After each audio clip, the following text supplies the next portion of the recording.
पाकिस्तानी तारीख के ऐसे ऐसे बाब हैं, ऐसी ऐसी कहानियां सामने आती हैं कि इंसान के पांव से जमीन सरक जाती है। ऐसे ऐसे राज दफन हैं कि इंसान को यकीन करना मुश्किल हो जाता है। ये कहानी सिंध की धरती की कहानी है।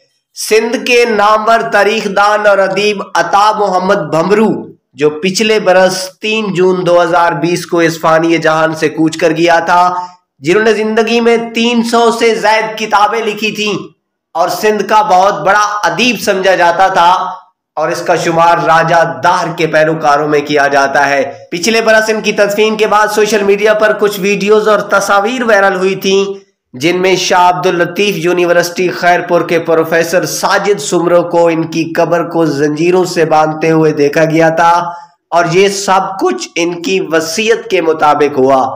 अता मोहम्मद भंबरू की मुनफरिद वसीयत आपकी नजर करते हैं। मैं अता मोहम्मद वल्द मोहम्मद बख्श अपने इल्म और तालीम के मुताबिक सोच समझ कर अपनी औलाद को और करीबी रिश्तेदार दोस्तों को वसीयत करता हूँ कि मेरी नमाज जनाजा न पढ़ाई जाए, क्योंकि मैं इस्लाम को बड़ा फरेब और झूठा समझता हूँ। मेरे सीने और चेहरे से कफन हटाकर मुझे ऊंधे मुंह कब्र में दफन किया जाए, ताकि मेरा सीना और मुंह धरती माता से मिल जाए, ताकि मैं माता धरती को हमेशा चूमता रहूं।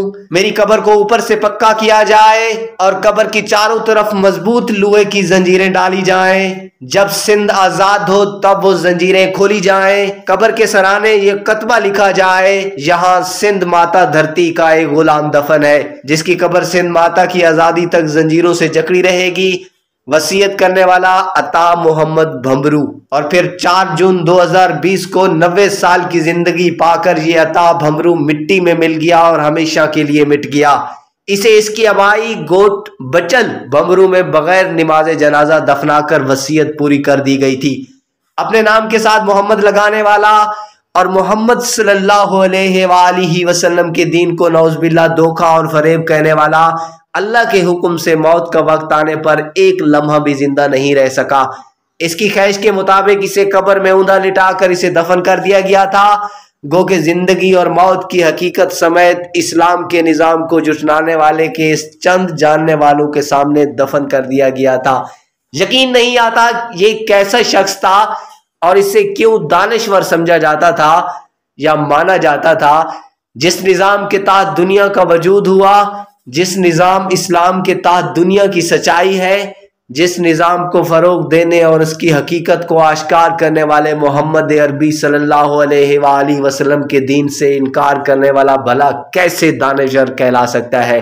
4 जून को जब अता भंबरू की जिंदगी तमाम हुई तो उसे उल्टा लटाकर सपुर्दे खाक करने के बाद उसकी वसीयत के मुताबिक उसकी कब्र पर जंजीरों का आसार भी कर दिया गया था, क्योंकि यही इसकी ताकीद थी। इस वक्त आप स्क्रीन पर उसकी कब्र के मनाजिर देख रहे हैं। उसने कहा था कि जब तक सिंध आजाद ना हो जाए उसकी कब्र को जंजीर में रहने दिया जाए। इस्लाम मुखालिफ होने के बावजूद जो जीते जी मुकम्मल आजाद रहा, भला खाक में मिलने से उसकी कैद का क्या फायदा। चूंकि वो अपने तय दानिश्वर था और वो अपने मानने वालों की बेवकूफ़ी से वाकिफ था, इसलिए उसने मरने से पहले अपने चाहने वाले बेवकूफ लोगों को एक टास्क दिया था। अब उसकी कब्र कोई मजार की शक्ल भी इख्तियार कर सकती है।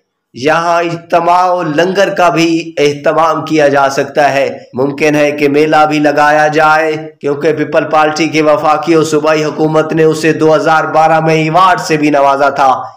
ये और बात है कि ये अवार्ड अता भंबूर उर्फ बच्चल ने लेने से इनकार कर दिया था, जिसकी एक वजह उसी साल उसके बेटे राजा दार की अगवा और कत्ल का वाक़या है। बच्चल भंबूरों ने अपने बेटे का नाम इस्लाम मुखालिफ की वजह से राजा दार रखा था। असल राजा दार तो वो था जिसे इस्लाम के अजीम मुजाहिद मोहम्मद बिन कासिम ने सिंध फतह करके उसकी हुक्मरानी खत्म कर डाली थी, जो पाकिस्तान के पंजाब और सिंध के बाज़ इलाकों में कायम थी। बच्चल भंबरू तो चला गया, लेकिन जाते हुए कई इस्लाम मुखालिफिन को भी छोड़ गया। मोहम्मद बिन कासिम ने तो सिंध के राजा दार से 713 ईस्वी में फतह कर लिया था, मगर राजा दार की औलादों और उसके चाहने वाले अब भी न सिर्फ मौजूद हैं बल्कि उसके मिशन की तकमील में सरगर्म हैं। मगर हमारी हुकूमतें उनकी न सिर्फ पुश्तपनाही करती हैं बल्कि उन्हें सरकारी नौकरियों से भी नवाजा हुआ है।